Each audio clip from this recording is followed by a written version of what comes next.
Welcome to the 5th and final week of this in-home golf fitness training program. All of the exercises I will be showing you can be done at home with no equipment at all, and they will teach you 5 skills necessary for a good golf swing. Ready to get started? Let's go.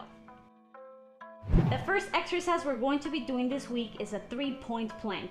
This is a great way to work on our ability to slow down rotation for faster swing speeds. I'm going to go ahead and get into a plank position on my toes, but you can also do this on your knees for an easier variation. Once I am here, I'm going to make sure that my shoulders are right over my hands. My tailbone is tucked. There's a straight line from my head to my feet and my abs are activated. Then I'm going to go ahead and elevate one of my legs, hold it there for a second or two, and then switch sides.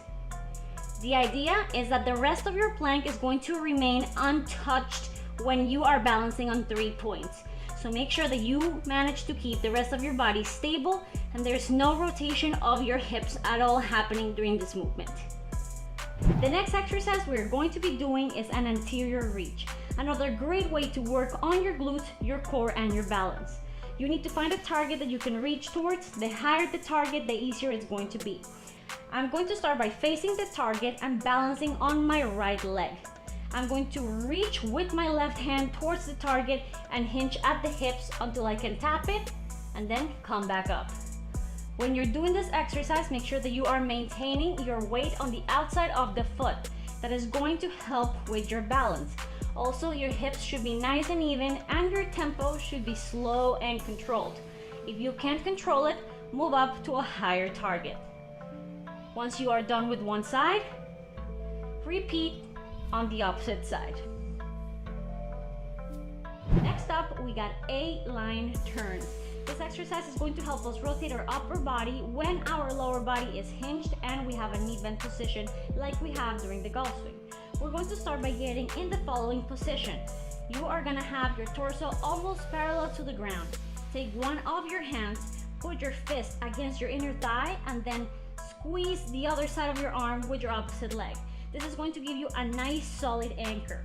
With the opposite arm, you're going to start rotating up as far as you can go.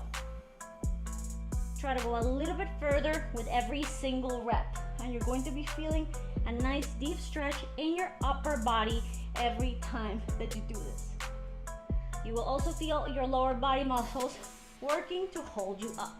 The next exercise in the routine is called a Spiderman, and it is going to help us rotate our hips both internally and externally, skills that are necessary for a complete hip turn during the golf swing. We're going to start by laying on our backs. From here, I'm going to take my hands and press them hard down against the floor. This is going to allow me to create some stability in my abs. One of my legs is going to stay completely straight with my toes pointing straight up towards the ceiling, and the other leg is going to come up to the side, bend at a 90-degree angle, and then cross over and reach it as far as I can without lifting my butt off the ground and while maintaining my arms pressed hard down against the ground. You're going to feel your hips stretching and working throughout this movement. And last but not least, we have split stance torso rotations. This exercise is going to teach us how to improve our golf swing sequence by allowing us to move our upper and lower body separately. I'm going to go ahead and get into a staggered stance, and I'm going to lean my torso forward to simulate the golf swing. Most of the weight of my body is on this heel. Now I'm going to take an object, any object, and I'm going to extend my arms forward while holding it.